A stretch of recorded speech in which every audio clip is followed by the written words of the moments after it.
BNP এবং জামাতের দ্বন্দ্বটা ধীরে ধীরে যেন বেড়েই চলেছে।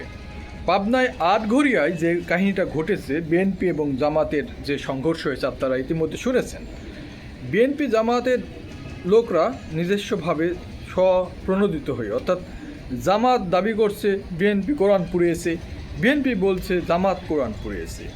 এই যে একে অপরের দায় দিয়ে এইভাবে ধর্মকে নিয়ে তারা টানাপোড়েন করেছে, কত ন্যাক্কারজনক ঘটনা একবার ভেবে দেখেছেন?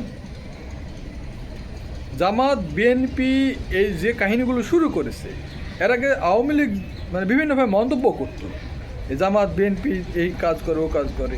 তো এখন কি আমরা মনে করব যে আসলে তাই বিএনপি জামাত যে কাজগুলো শুরু করেছে খুবই ন্যাক্কারজনক জঘন্য মানের কাজ শুরু করেছে আটঘরিয়ায়। এবং এমনকি বিএনপির নেতা হাবিব তিনি ঘোষণা দিয়েছেন সেখানে নাকি জামাতের কাউকে কোনো মসজিদ ইমামতি করতে দেবেন না, নামাজ পড়াতে দেবেন না।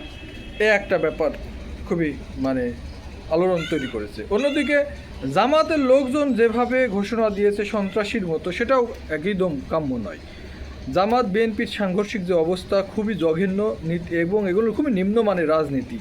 এরা মসজিদে আগুন দিয়েছে, কোরআন শরীফ পড়িয়েছে, এই যে বিষয়গুলো এসেছে, এই ধরনের বিষয় আসবে কেন ভাই?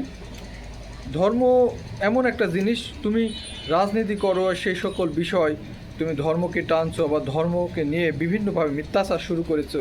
এই যে দুই দল যা শুরু করেছে, খুবই ঘৃণা ভরে প্রত্যাখ্যান করছি এদের কার্যক্রম, এবং আগামী দিনে এই ধরনের বিষয়ে মানুষ আরও সচেতন হবে এই প্রত্যাশা করি। বিএনপি জামাত যা করছে পাবনায় আটঘরিয়াতে, এটা কখনোই মেনে নেওয়ার মতো নয়। আশা করি তাদের শুভবুদ্ধির উদয় হবে এবং আগামীতে আরও সচেতনভাবে তারা কথাবার্তা বলবে, রাজনীতি করবে, এই প্রত্যাশায়।